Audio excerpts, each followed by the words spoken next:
Well, there's been a great deal of speculation about Chiwetel Ejiofor's villainous role in the upcoming Sony sequel, Venom 3. Earlier today, we got a bit of news on his casting, which character he's going to play, and how this confirms a previous rumor about the project. Let's dive in.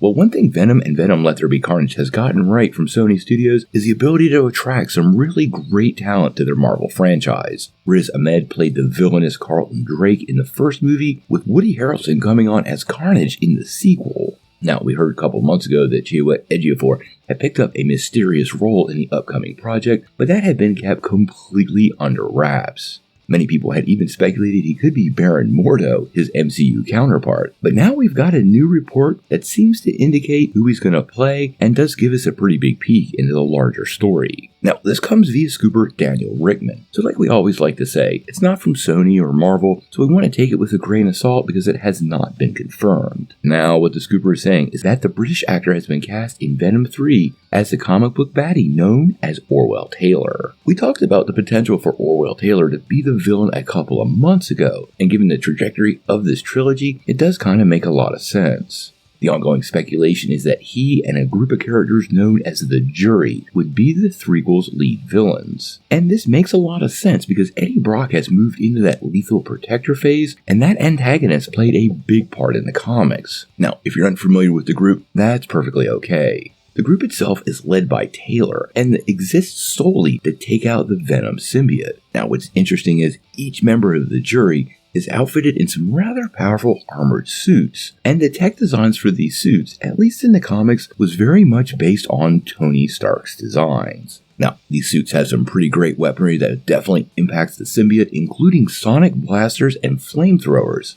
And it's not much of a stretch to suggest that the government would task some secret or clandestine group to take out threats like the symbiotes. We know that his existence appears to have been exposed to the world, and there's no way the government would not take some sort of action to respond to this kind of alien threat. Additionally, in the comics, Orwell Taylor's son is killed by Venom, leading to the personal vendetta, but I highly suspect that could be clipped out of the film because it might be a little bit of extra baggage that's hard to fit in there and make work. Now, I have a ton of faith on Ejiofor as an actor, and he always brings his A+ game to every single role. Now, how well Orwell Taylor and the Jury work on screen, well, that is the big question. They're less than an inspiring group of villains, but it could make for some great visuals and action segments in the upcoming film. Now, there's a lot of other mysterious roles associated with Venom 3, including Juno Temple, who we currently don't know who she's playing, and we've even seen some teases of other characters like werewolves, so I'm really wondering how all of this will come together for Eddie Brock in the symbiote in the third Venom film. Now, cameras for this project were rolling in Spain before the strike kicked off, and since then production has been completely halted.